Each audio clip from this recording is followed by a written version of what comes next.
The Chicago Bulls this offseason have done a little bit to improve, and although last season they did a lot to make a dramatic change to this roster, there is still some worries that I have for the Chicago Bulls roster in a whole. And in this video, that's exactly what I'm going to be talking about and going through each individual reason why I am just slightly worried about what may happen during this NBA 2022-23 season. But if this is the first time on the channel and you enjoy this content, please give me a like and subscribe. It means a lot, especially to me as a smaller YouTuber. It makes a dramatic change, even just 1 or 2 new subs each day, and I would appreciate all the support I can get. But let's not waste any more of your time. My 5 biggest worries for the Chicago Bulls 2022-2023 season. Now, let's start with probably the most obvious, the biggest outlier from last season, and that is Lonzo Ball's injury. Lonzo was an integral piece to this offense, to this defense, to this entire team during that really early stretch where they were one of the best teams in the entire league. Now, Lonzo Ball did end up missing 47 games last year and is currently still questionable on whether or not he will start the season, which is quite worrisome. Now, Lonzo has only played more than 60 games in a season one time in his entire career, and I believe he's going on his 5th year in the league, and he's only went over 60 games once.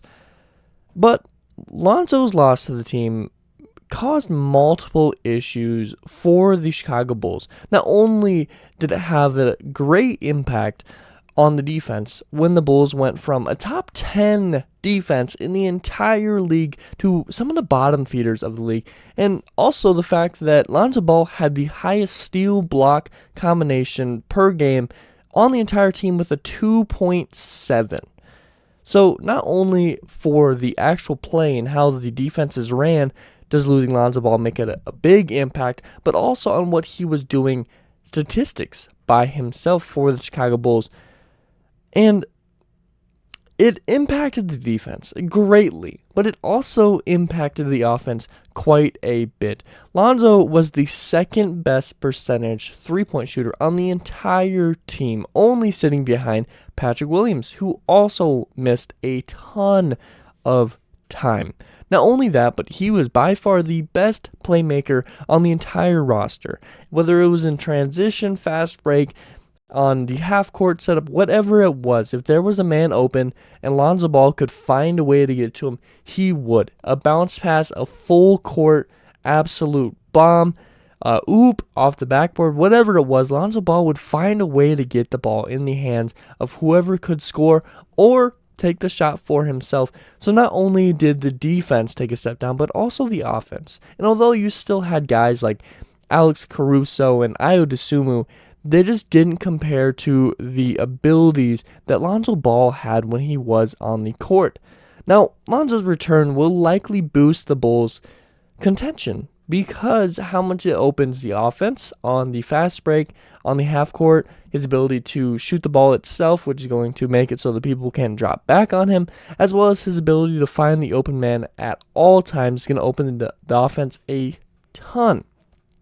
But also, it's going to improve that defense, and just by huge amounts, because he's going to be able to lock down that number 1 point scorer on the other team, which is going to make it so that your second best scorer is going to have to be the one in that game. And when you have guys like Patrick Williams, who knows, maybe your guys that are normally role players are going to have to be the people that score all the points just because the addition of Lonzo Ball. Not only that, but Lonzo's return is going to bolster the bench a lot. It's going to take guys like Ayo Dosunmu and Alex Caruso, who did have to start from time to time, and push them into a consistent role on the bench where they can know exactly what they need to do time in and time out, and not worry about if they're going to start one game, how the defense is going to roll with them, or however it may be. So Lonzo's return and Lonzo's injury by far is my biggest worry, because the implications of it, not only on the offense side, but also the defense side, can be a completely different conversation piece for the Chicago Bulls, whether he is healthy or not. Now, my next big worry is about DeMar DeRozan. And that's Demar's regression. Now, I'm not saying I know he's going to, but that's the thing. When you're talking about worries, is the fact that it could happen. Now, when DeMar DeRozan was brought to the Chicago Bulls last season, many people believed that it was the worst signing in the entire league last year. Not only did DeMar prove those people wrong, but he completely made them look like they had no clue what they were talking about, and he was an MVP candidate for a good portion of the year. Even with DeMar's incredible year, his age is still a little bit of a worry. At 32, that's often around the range that people start going on the downfall of their career, which is exactly where DeMar is. He's 32 years old. Now, a slight decline may not be enough to ruin the Chicago Bulls as long as Zach is able to continue to play at his top level, if Zoe's healthy, and you have the rest of the team here for you, then DeMar taking a little bit of a step down is not too big of a worry, but a large dip in numbers could lead to a large offensive shift in the middle of the season, causing a potential losing streak or struggles.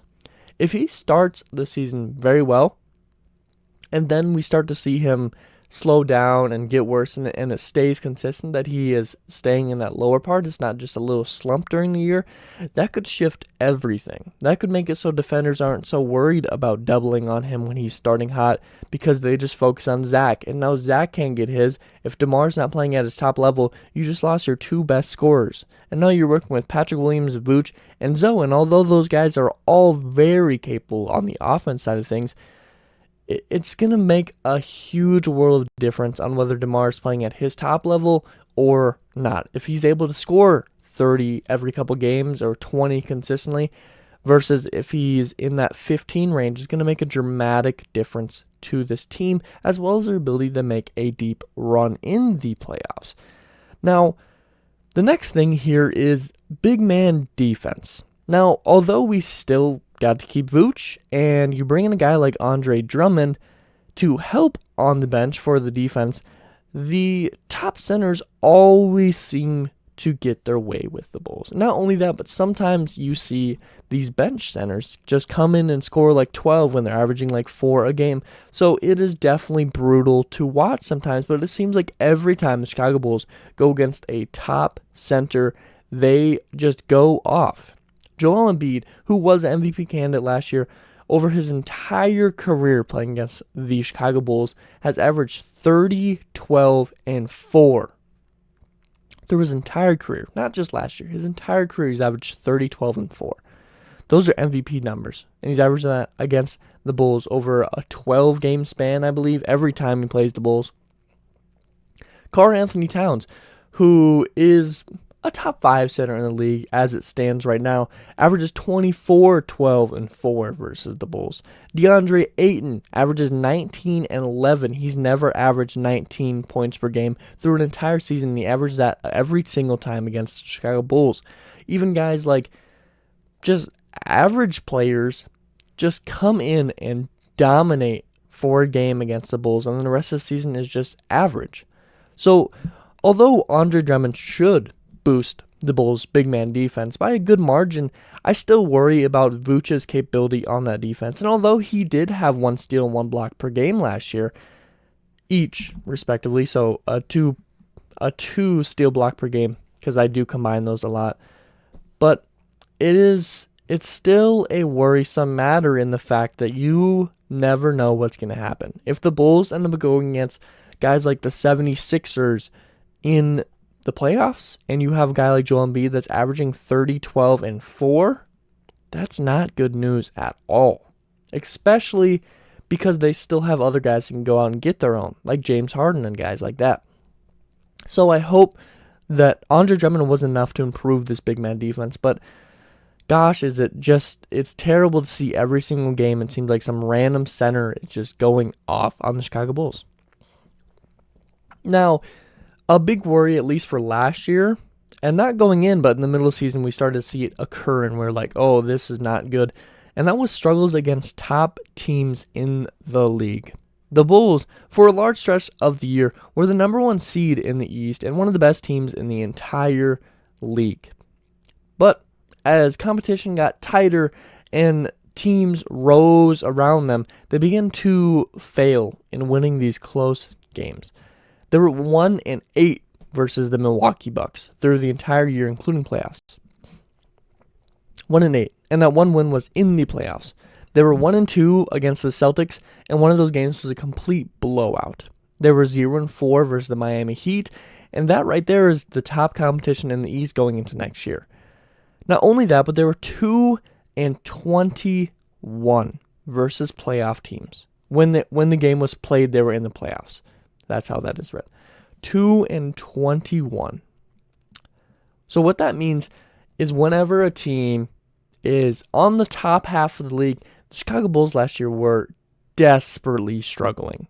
And that percentage at 2-21 is worse than the Bobcats percentage against playoff teams. By the way, I'm referring to the 2011-2012 Bobcats, who had the worst record of all time in the NBA with, 8 wins? 5, I think it was like 8 wins. And the Chicago Bulls have a worse winning percentage against playoff teams than the Bobcats. Brutal statistic there. You hope to see them turn around, and another year in the system, another year with Billy Donovan, and them knowing how bad they've done against better teams, I think could be enough to turn it around for the Chicago Bulls. But oh boy, is that just a terrible statistic and a good reason to be worried for next year. Now, my last worry is maybe not a huge worry for me, but I've heard a lot of fans cite it themselves as a worry, and that is the large improvement in the Eastern Conference. Now, last year, the East had some of the best competition it's had in a long time. I mean, since before LeBron entered the league is what we're talking about, the best competition in the East. For a long time, the East had the poor bottom half. You'd see top 2 teams, but the second you get past like number 4, everyone was below 500. This year, that was the complete opposite. The Chicago Bulls were, I believe, the 6th seed. No, that's definitely wrong. The 5 seed, maybe? I can't remember, honestly. It was so tight that I can't remember. And they had a 46-36 record. And people that were in the play-in were still right there at 500. And you looked at the West, and the West had people at like the 6th seed, the 7th seed that were negative in the above 500 department. So the East improvement last year by itself was enough to worry about. But they also improved even more this year. Let's look team by team through some of the top teams in the East. And of course, the Bulls did make some transactions, bringing in guys like Goran Dragic, bringing in Andre Drummond, adding some depth in Dalen Terry, and just improving overall, working with themselves, and just improving through age. Although that did happen, we do need to take a look at some of these other teams and just think about it. The Celtics added Malcolm Brogdon from the Pacers, who is near an all-star level point guard, which is the one position that they lacked the most last year. Celtics, who were just in the NBA Finals, add an incredible upgrade at the point guard position. Bucks, they don't add much, but they get healthy again, which is enough. You have Giannis, you have Drew Holiday, you have Chris Middleton. All those guys healthy is enough. They just won a championship not long ago at all, and 2 years. And this year, if you bring Chris Middleton in, they might be able to take that series against the Celtics. But Bucks are getting healthy. 76ers keep James Harden, and they get another year with him and Embiid together and just work the system a little bit more. They bring in a little bit of depth here and there, but nothing crazy. But the 76ers last year were better than the Chicago Bulls as it stands, and they didn't get worse. The Knicks add in Jalen Brunson, and Julius Randle is expected to turn the clock back and get back to his all-star level performance, as well as RJ Barrett improving as time goes on. The Cavs are getting healthy again. They're going to have all of their pieces, and I do expect Colin Sexton to return to the team. But nonetheless, they got Evan Mobley, they got Darius Garland. All these guys are getting healthy again because we saw Evan Mobley miss a lot of time last year. The Hawks bring in DeJounte Murray in a huge trade that improves them dramatically from being Eastern Conference Finals team 2 years ago.